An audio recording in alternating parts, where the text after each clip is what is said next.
اعوذ باللہ من الشیطان الرجیم بسم اللہ الرحمن الرحیم السلام علیکم ورحمۃ اللہ وبرکاتہ۔ دوستو، آج سے ہم ایک نئی پلے لسٹ کا آغاز کر رہے ہیں جو کہ حدیث نبوی کے عنوان سے ہے۔ اس میں ہم ڈیلی ایک حدیث جو ہے وہ آپ کے ساتھ ڈسکس کیا کریں گے۔ حدیث مبارکہ صلی اللہ علیہ وسلم کا جو بیان کرنا ہے وہ تو ثواب ہے، اس کا سننا بھی ثواب ہے۔ تو ہو سکتا ہے کہ اس سلسلے کی شروع کرنے سے میرا تو مقصد یہی ہے کہ اللہ تعالیٰ جو ہے وہ آخرت کے لیے خیر و برکت اور بھلائیاں جو ہے اس کے بدلے میں ہمیں عطا فرمائے، اور آقا صلی اللہ علیہ وسلم کا پیغام جو ہے وہ دوسروں تک پہنچانا جو ہے یہ بھی بہت بڑا ایک کار ثواب ہے، تو اس کا سننا بھی ثواب ہے۔ تو آج ہم اس نیت کے ساتھ اس کا آغاز کرتے ہیں۔ تو اس سلسلے کی جو پہلی حدیث جس پر آج ہم بات کریں گے بہت ہی مشہور حدیث ہے حضور پاک صلی اللہ علیہ وآلہ وسلم کہ اعمال کا دار و مدار نیتوں پر ہے۔ انما الاعمال بالنیات، یہ مختصر اس کا حصہ اکثر بیان کیا جاتا ہے، اور بہت زیادہ لوگ بیان کرتے ہیں کہ جی اعمال جو ہیں اس کا دار و مدار آپ کی نیتوں پر ہوتا ہے۔ نو ڈاؤٹ یہاں تک ہے، لیکن جو اس کی پوری حدیث کا مفہوم جو ہے وہ میں آپ کے ساتھ بیان کروں گا، کیونکہ یہ ایک خاص موقع پر فرمایا گیا تھا۔ تو اس میں یہ ہے کہ حضور پاک صلی اللہ علیہ وسلم کا ارشاد ہے کہ تمام کاموں کا دار و مدار نیتوں پر ہے، ہر آدمی کو وہی ملے گا جو وہ نیت کرے گا۔ بس جس نے ہجرت کی اللہ اور اس کے رسول کے لیے تو اس کی ہجرت اللہ اور اس کے رسول کے لیے ہے، اور جس نے ہجرت دنیا کمانے کے لیے کی یا کسی عورت سے نکاح کرنے کے لیے تو جس نے جس غرض سے ہجرت کی وہ اس کو اس کی ہجرت کا اسی طرح کا صلہ ملے گا۔ ہجرت کے موقع پر یہ حدیث بیان کی گئی تھی، اور نیت کا جو ہے وہ کلیئر کیا گیا تھا کہ جب بھی ہم کوئی نیک عمل کرتے ہیں اس میں نیت کا خالص ہونا بہت ضروری ہے۔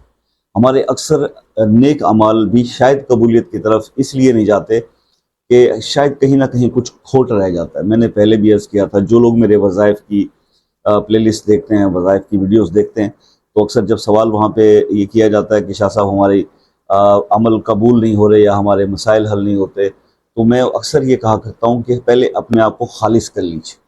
اللہ کے ہاں کھوٹ نہیں چلتا، آپ کی نیتوں سے واقف ہے اللہ پاک۔ تو اپنی نیتوں کو جب خالص کریں گے اور اخلاص کے ساتھ آپ عمل کوئی پرفارم کریں گے، دین آپ کی اس عمل کی نوعیت ہی بدل جائے گی۔ لیٹ سپوز میں ایک مثال دینے کے لیے سمجھاؤں گا کہ ہم اکثر ہمارے بھائی دوست نماز میں غفلت کرتے ہیں، نماز نہیں پڑھتے۔ میں اکثر بیان کرتا ہوں کہ دیکھیے، اگر آپ کے فرائض مکمل نہیں ہیں تو آپ کے وظائف جو ہے وہ قبولیت کی طرف نہیں جاتے۔ تو اگر میں نے یہ بات کی اور کہا کہ جی اس وظیفے کے ساتھ یہ 40 دن کا وظیفہ ہے، اس کو کرنا ہے آپ نے، یا 11 دن کے سے نماز کی پابندی کریں، تو ایک شخص جو ہے اس نے یہ سوچ لیا کہ چلو 11 دن عمل کرتے ہیں، مشکل ٹل جائے گی، نماز کی پابندی کر لیں گے۔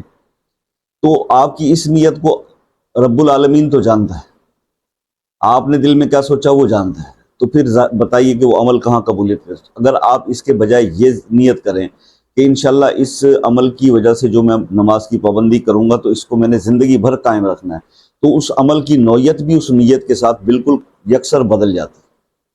تو یہ مقصد تھا اس حدیث کو بیان کرنے کا، اور آپ کے اس مسائل کو بھی تھوڑا سا سامنے رکھ کے ڈسکس کرنے کا کہ جب ہم کوئی عمل کرتے ہیں اور وہ خالص نہیں ہوتا تو اس کی مقبولیت یا اس کی قبولیت، کیونکہ ہم اکثر نیک عمل کر کے یا وظائف پڑھ کے یا جو سوائے درود شریف کے کوئی ایسی عبادت نہیں ہے جس کی قبولیت میں ڈاؤٹ نہ ہو۔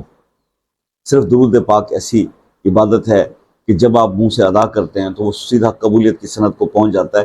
اسی لیے اکثر یہ کہا جاتا ہے کہ جناب وظیفہ یا عمل یا کوئی تسبیح کرنے سے پہلے بھی درود شریف پڑھ لیں اور آخر میں بھی درود شریف پڑھ لیں، کہ اللہ پاک درود شریف پہلا بھی قبول کرے گا، آخری بھی، تو کبھی امکان ہے کہ بیچ کے جو عبادات ہیں وہ بھی اللہ قبول فرما لیں گے، تو قبولیت کی طرف چلا جاتا ہے۔ تو وہ عمل ہم اپنی طرف سے کوئی وظیفہ یا کوئی عمل کر کے یہ سمجھتے ہیں کہ شاید قبول ہو گیا، لیکن یہ صرف نمبر گیمز نہیں ہے کہ آپ نے تسبیح گھما دی اور وہ آپ کا یقین ہے کہ جو قبول ہو گیا۔ آپ کو اس کی قبولیت کے لیے اخلاص پیدا کرنا پڑے گا، اپنی نیتوں کو پاکیزہ کرنا پڑے گا۔ حضرت امام شافعی اور حضرت امام احمد ابن حنبل انہوں نے فرمایا کہ عمل انسان کے 3 قسم کے ہوتے ہیں۔ ایک وہ عمل جو زبان سے کیا جاتا ہے، ایک وہ عمل جو دل سے کیا جاتا ہے، اور ایک وہ عمل ہوتا ہے جو انسان اپنے اعضاء سے کرتا ہے۔